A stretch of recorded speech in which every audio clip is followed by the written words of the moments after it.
Hello everyone, this is Priyanka and this video is all about time, speed, distance, and specifically I'm going to talk about problems based on trains. So we'll look at what are the basic concepts required to solve these kind of problems, and we'll do a couple of practice problems, and we'll understand how to approach problems based on trains which are frequently asked under the topic of or under the chapter of time, speed and distance. So let's first understand the basic concept of speed.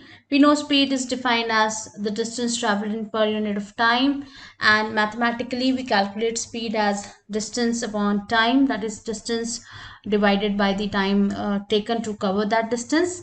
The standard unit or the SI unit to measure speed is kilometer per hour or meter per second. Now to specifically for trains question, we would be requiring their conversion, clarity on their conversion, that 1 kilometer per hour would be equivalent to how many meter per second, and that conversion is very simple. As we know that 1 kilometer is 1000 meter and 1 hour is 3600 seconds. So 1 kilometer per hour actually comes down to, if we simplify this comes out to 5 by 18 meter per second. So what you need to remember from here, that 1 kilometer per hour is 5 by 18 meter per second, or vice versa, 1 meter per second is 18 by 5 kilometer per hour. Because mostly in trains question, the length of the train is given in terms of meter, whereas the speed of the train is usually defined in kilometer per hour. So either we convert the length into kilometer, or we convert the speed from kilometer per hour to meter per second. So you need to have a clarity on this conversion between these two units of speed. So for solving trains question, we again require a bit of clarity on a concept called relative speed. Now, what exactly is relative speed? There's something when we talk about, let's say there's a car moving on a road and it has a certain speed. Then I would say I'm talking about the absolute speed of that car. I'm not comparing speed of that car to some another moving object. The moment another moving object comes into the picture and we compare, or we kind of we tend to look at speed of one object with respect to another, then the concept of absolute speed ceases to exist and the concept of relative speed comes into the picture. As you can see here, if the two bodies are moving, they could move in the same direction or they could move in the opposite direction, then the speed of one body with respect to the another is called its relative speed. Now here, when I have two objects and if I have to calculate their relative speed, that calculation will depend on the fact whether those two objects are moving in the same direction or whether those two objects are moving in the opposite direction.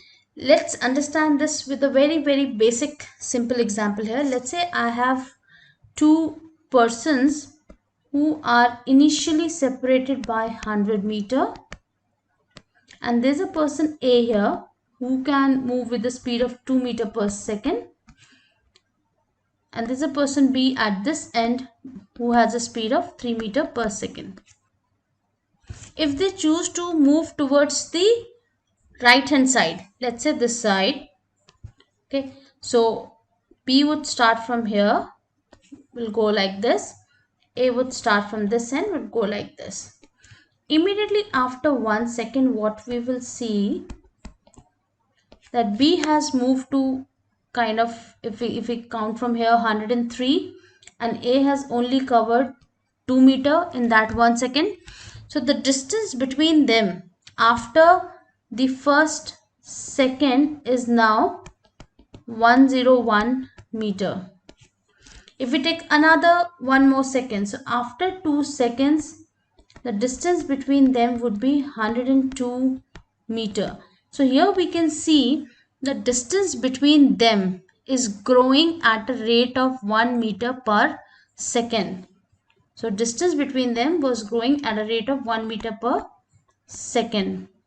Let's take the second case when they both chose to move towards the left hand side. So if A moves towards left and B also moves towards left, now immediately after 1 second,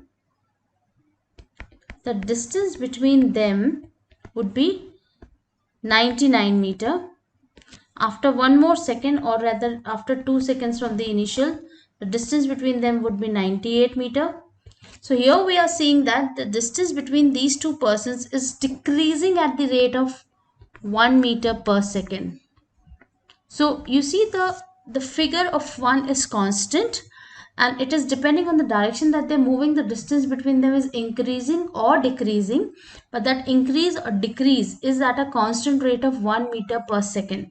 So from here what you need to take as that the relative speed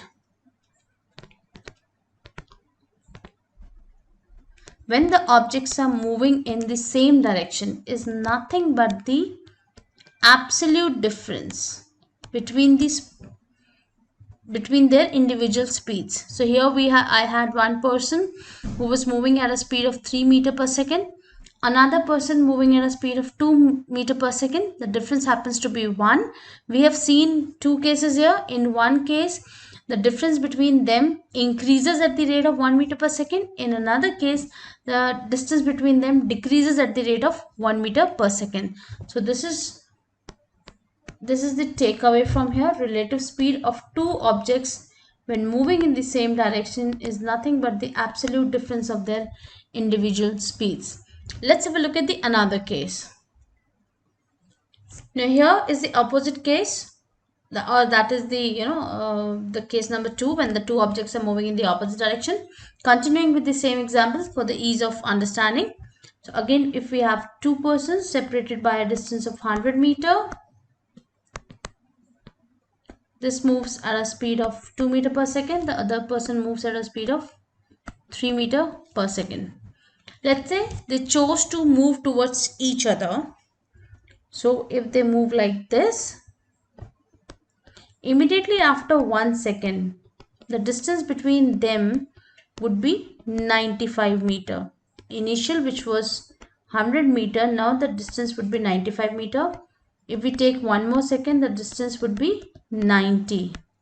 So here we can conclude that the distance between them is reducing at the rate of 5 meter per second. If we take the opposite case, that they choose to move away from each other, so after 1 second, immediately after 1 second, the distance between them would grow to 105 meter, which was initially 100 meter. After 2 seconds, the distance would be 110 meter. So here again I can see the distance between them is changing or increasing at the rate of 5 meter per second. So when objects move in opposite direction, their relative speed is nothing but the sum of their individual speeds. As we can see here, we have two objects, one at a speed of 2 meter per second, other at a speed of 3 meter per second, and whatever kind of opposite direction they are moving, whether they are moving towards each other or whether they are moving away from each other, the distance between them is changing. The change could be increase or decrease. The distance between them is changing at a rate of 5 meter per second. So relative speed of objects which are moving in opposite direction is nothing but sum of their speeds. So this is what you need to keep in mind. Now, how to approach questions which are based on trains. Now, one important thing about a train is that the length of train is something which you cannot neglect, because trains can be as long as 600 meters, 700. Sometimes you would find goods train as long as 1 kilometer. So train, the distance in case of problems based on train is actually the length of the train. That is the distance that someone has to travel. Okay, so when there are a couple of concepts or the constant formulas which we use. So train crossing a man or a pole. Now when we are talking about the man, we are assuming the man is stationary here, or a standing man. So when we compare distance or length for a pole or for a stationary man, the length would be negligible. So only distance covered would be the length of the train. As well as if we are talking about a pole or a stationary person, so they are not moving.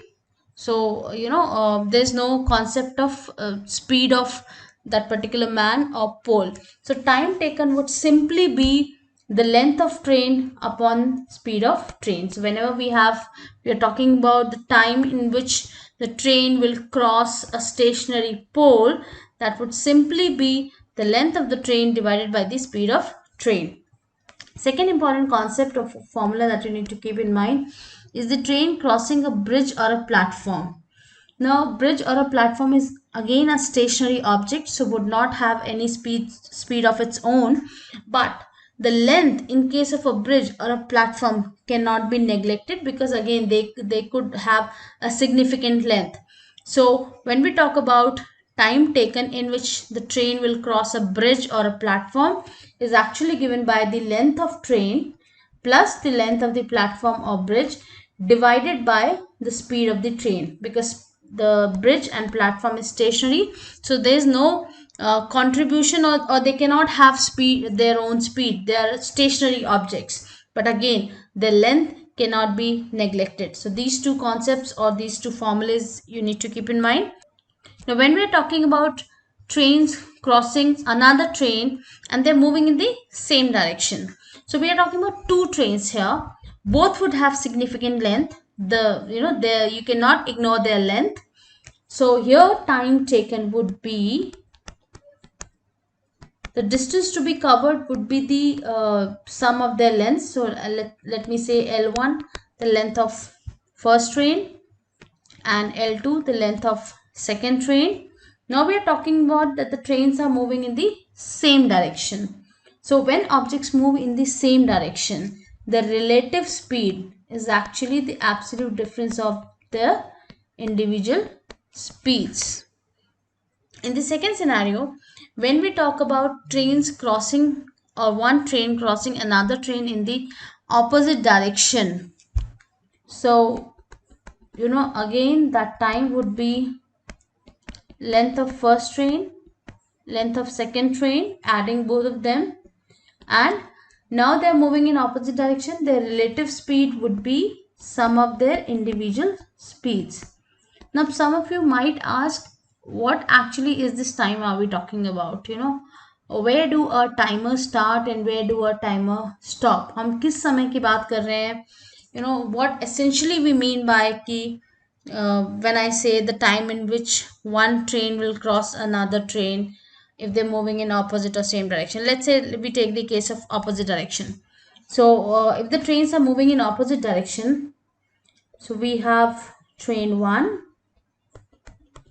and we have train 2. So our timer will start when the engines of the two trains are coinciding. This is where our timer will start. And our timer will end when we can say guard bogie of both the trains, they just leave each other. This is where our timer will stop.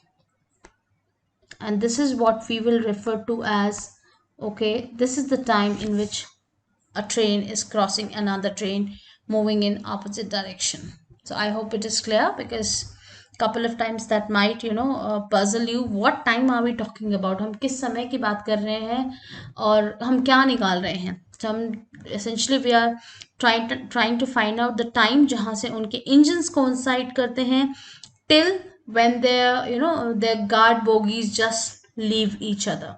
So that is the time that we are talking about.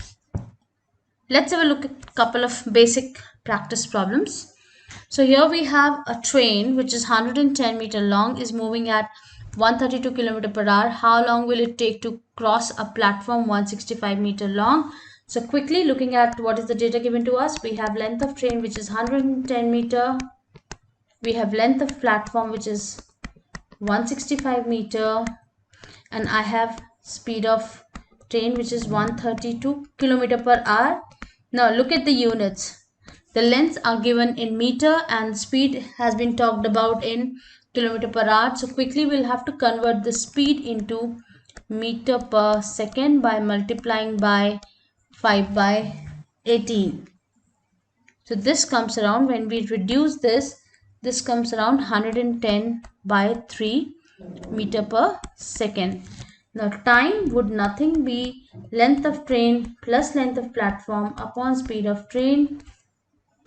So 110 plus 165 comes around 275. Speed we have already converted into meter per second. So we have 275 into 3 upon 110, and this comes out to be 7.5 seconds. Take care of the unit. We have converted all the parameters into meters and second. So the time that we are finding out, the answer would be 7.5 seconds. So another example, a train crosses the pole in 15 seconds and a 100-meter long platform in 25 seconds. Its length is. So we have been given data for two time. This time 1 in which the train is crossing a pole, and the time 2 in which the train is crossing a 100-meter long platform. So quickly fitting in the data. When the train is crossing a pole, time is simply length of train plus speed of train. So I don't have length of train, I don't have speed of train, but I do have time. So I have 15 is equals to length of train plus speed of train. From the second data, I have time which is 25 seconds here, but length of train plus length of platform which is given to me as 100, and again divided by speed of train. We need to find out what is the length. So what we will do, we will eliminate the variable called speed of train, or you can understand it like this. From here, speed of train would be length of train upon 15. From here, speed of train would be length of train plus 100 by 25. So what we can do, we can equate these two. And when we equate these two, we can see there's only one variable, one equation. Can easily be find out the length of train will come out to be 150 meter. Another problem, two trains travel in opposite directions at 36 km per hour and 45 km per hour respectively. A man sitting in a slower train passes the faster train in 8 seconds, the length of the faster train. Here, this question might seem little confusing to you, because we are talking about there's a man who's sitting in the slower train passes the faster train in 8 seconds. So it might, confuse you that what should be the distance here. So it's very simple. So we are talking about a person who's in a slower train, and uh, there's another, he's actually witnessing a faster train moving in front of his eyes in 8 seconds. So the distance here would only be the length of the faster train. The length of the slower train would have no role in this question. So again, this becomes really simple. That time 8 second is actually gone through the length of the faster train. So time is the length of the faster train upon their relative speed. So time is 8 seconds. Length of the faster train is what we need to find out. The speeds are 36 and 45, but remember they are in kilometer per hour, so they need to be converted into meter per second by multiplying by 5 by 18. So length of faster train would be 8 into 81 into 5 by 18. Solving this, we will get 180 meters. So length of the faster train would be 180 meters.